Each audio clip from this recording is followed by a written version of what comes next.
everyone. Thank you for joining us. I'm Candace Kelly. Drew Spire is off tonight.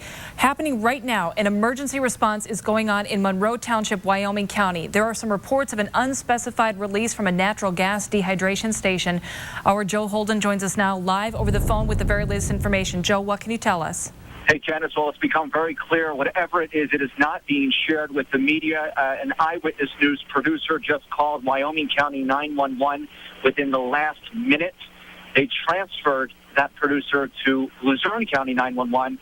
That 911 center previously told us that there had been a release from what's known as the Chapin natural gas dehydration station, which is just off Route 309 in Monroe Township, Wyoming County. That's known as the Beaumont area. It's just over the county line between Luzerne and Wyoming. And Luzerne County 911 previously told us that it was an undetermined, unknown, unspecified release from that station. We know that there were some fire crews out there walking around with some natural gas meters. They apparently were not detecting any natural gas.